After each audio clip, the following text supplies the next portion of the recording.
So today we're going to dig into a single, really common word, Ummah. Now, you've probably always heard it means the Muslim community.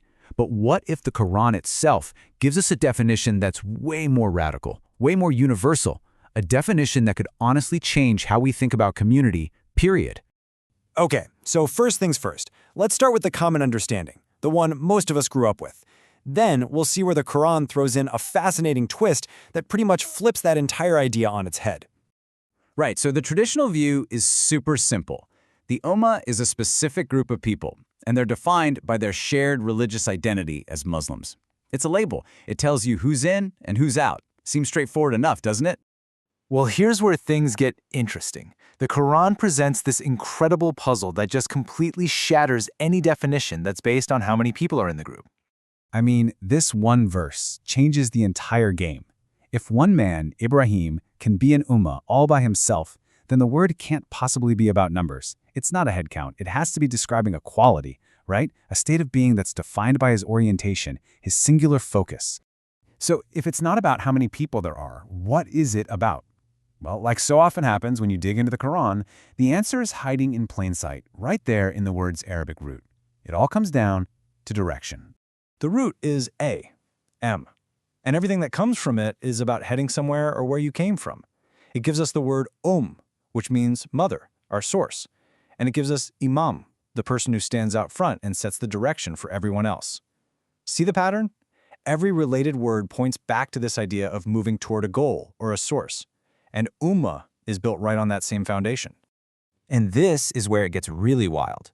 This concept of direction gets applied in ways you would never expect.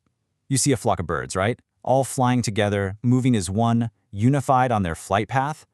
The Qur'an calls that an ummah. All of a sudden, this word isn't just for humans anymore, let alone just for one religious group. And if you thought birds were surprising, it gets even more abstract. A period of time, a specific measured duration, is also called an ummah. Now, what does that mean? It suggests a stretch of time that has a specific purpose or direction to it. So an ummah can move through time, not just through space. And finally, the Quran takes this idea to its ultimate conclusion. It says that all of humanity, every single one of us, started out as one single ummah. We were a unified collective with a shared direction before we started to break off onto all of our different paths. So let's just pause here. What connects a single man, a flock of birds, a block of time, and all of humanity? There has to be one powerful idea that ties all of these together. And this is it. This is the core definition. An ummah is not a static label you're born with. It's a dynamic, living description of any collective, even a collective of one person, that is totally unified by a shared direction, a common purpose, a single orientation. Okay, let's break this down side by side, because the difference is huge. Traditionally, membership is about your birth or some ritual.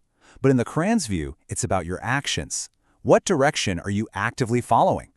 The scope, well, it goes from just one religious sect to any group on a path. And this last one is absolutely crucial: accountability.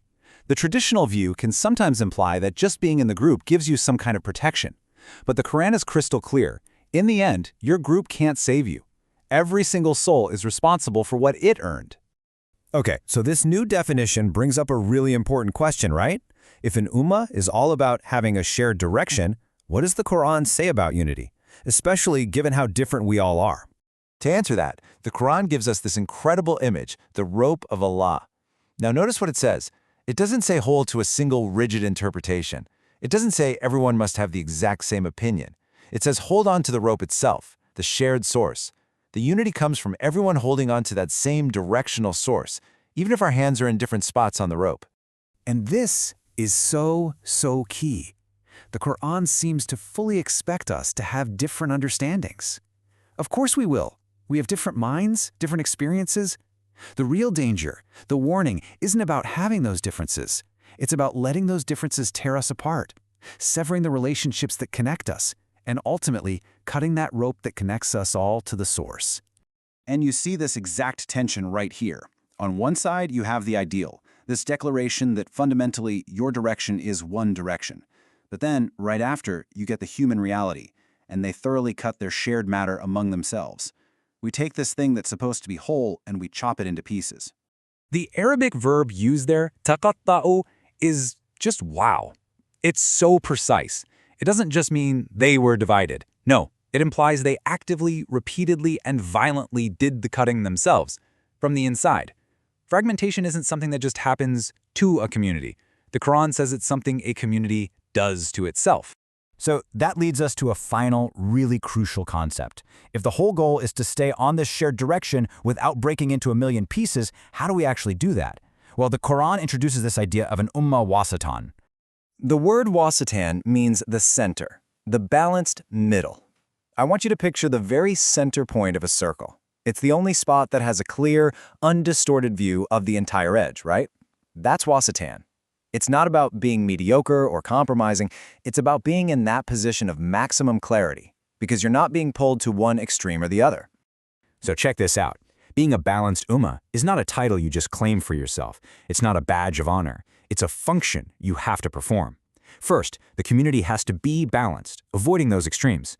Only from that central, clear-eyed position can it do its job to be a fair and just witness for all of humanity. But it's a two-way street. The community is also being witnessed, its balance constantly measured against the ultimate standard of guidance it was given. And this isn't just some abstract theory. The Quran introduces this concept right in the middle of a literal real-world test, the changing of the Qibla, the direction of prayer.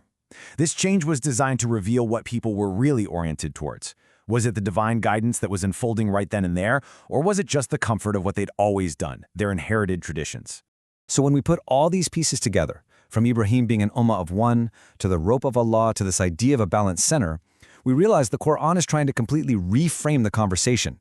It's trying to pull us away from focusing on identity labels and tribal belonging. And so we're left with this. The Quran basically shifts the ultimate question. It's not which group do you belong to. It's something far more personal, far more profound. What direction is your life actually heading? Because in the end, that orientation, that's what truly defines your ummah.